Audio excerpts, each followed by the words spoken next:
Have you ever wondered what is the secret of happy, long lasting, expansive, intimate relationships? You might tell me, hey, Blanca, you're talking about a fairy tale.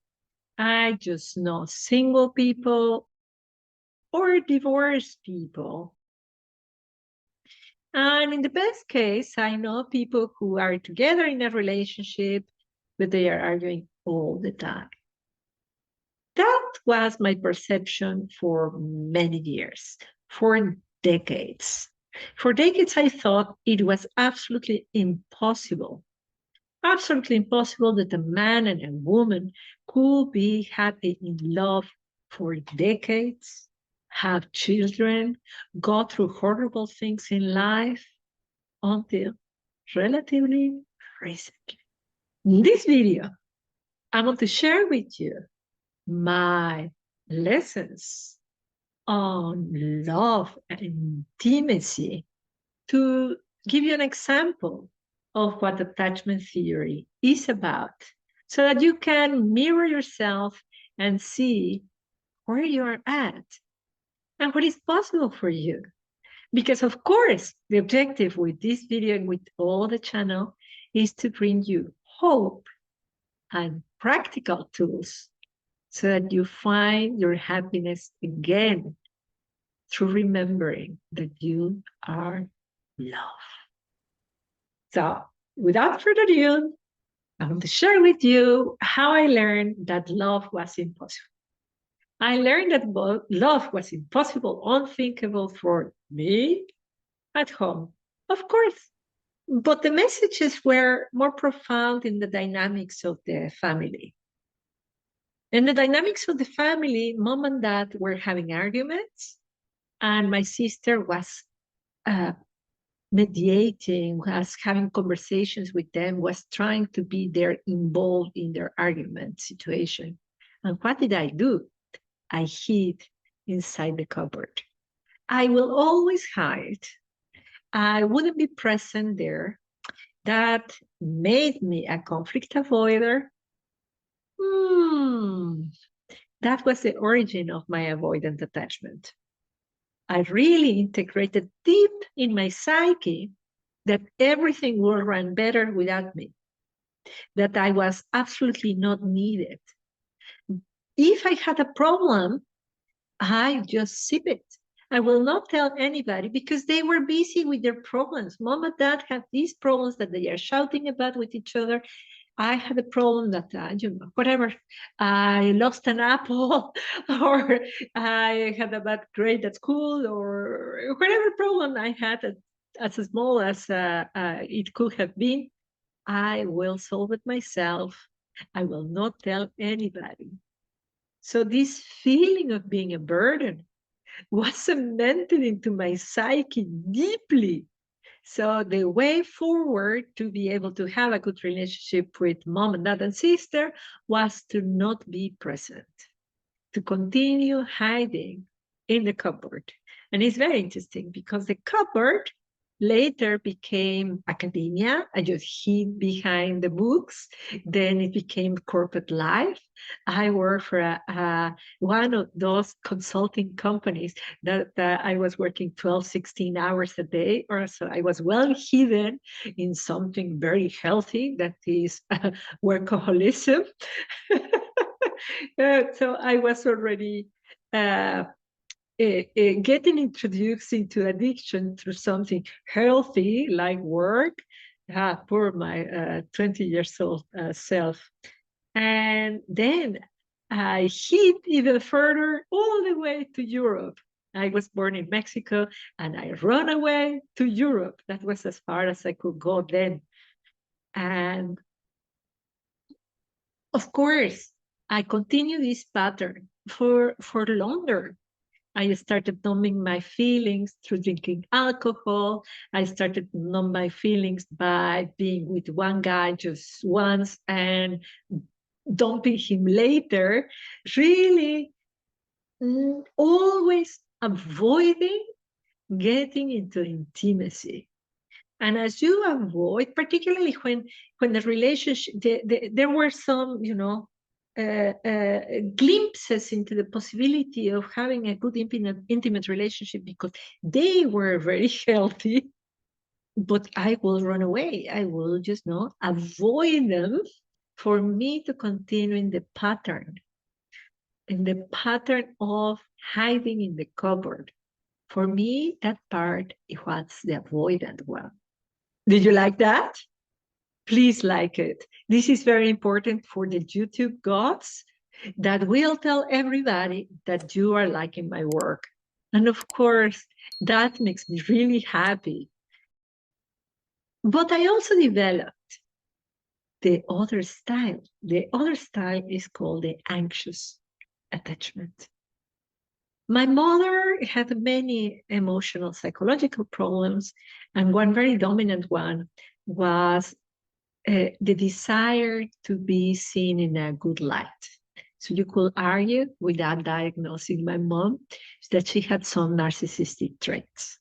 So to please my mom and being a good daughter, I needed to be perfect.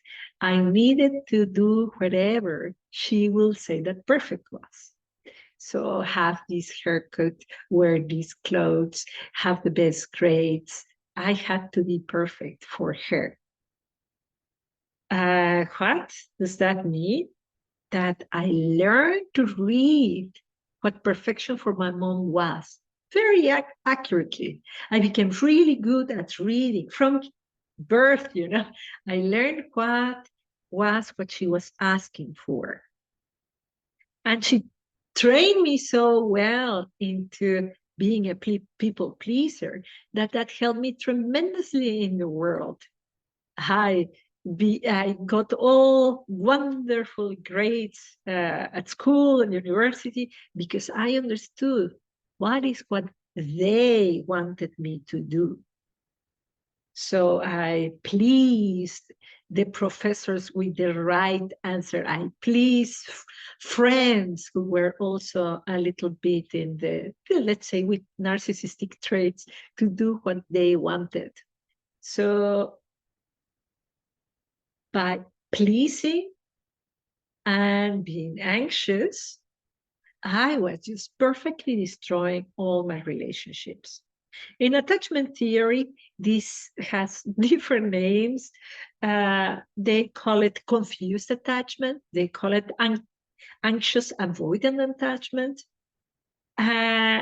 Fearful attachment, because you pull people and then you push them away. You pull people and then you push them away. So you are confused yourself and you confuse others.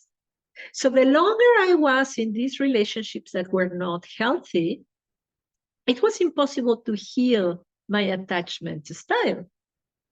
It was just until I dared to take the decision to be by myself. I dared to take the decision to fall in love with my company, to start doing the inner work necessary to understand where my responsibility lied. And that is when I started studying. I read books on psychology and philosophy, history, religion. I just started studying. I started journaling. I discovered just so many valuable things that I will be sharing with you in this channel. And you will, I hope that you binge all the content that I put here. And as I started healing, guess what happened? I started becoming healthier. One of the symptoms that you see with people who are anxious is that they start gaining weight because they want to protect themselves. The weight started to release. As I heal my inner wounds, my outer reality started to become better. And of course, lo and behold, I was able to attract the guy who had the guts to dare to stay with me, meaning not just to fall in love, because falling is really like no effort. Falling in love is effortless. You can fall in love almost with anybody. You fall. It's just gravity. You fall in love. But to stay in love, build a relationship, that takes guts. That takes a decision and a practice.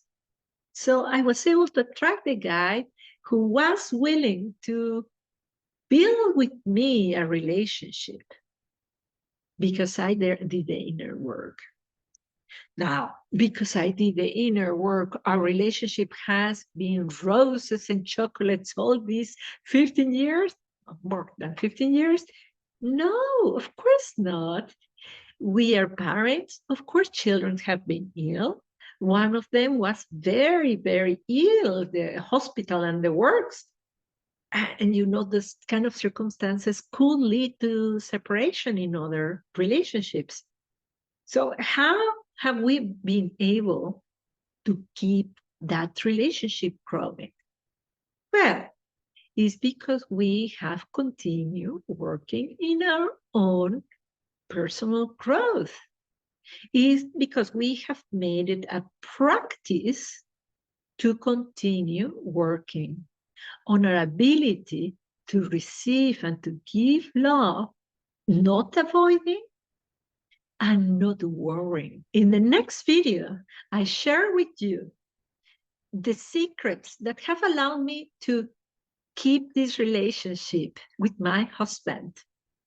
Not just keep it, but make it expansive spiritually, psychologically, in a way that we both grow and give an example for our children so that our ancestral trauma is not passed to them.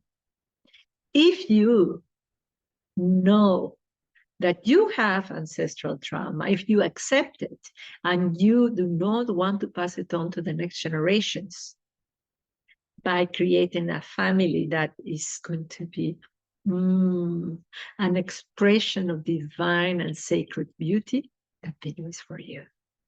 I see you there.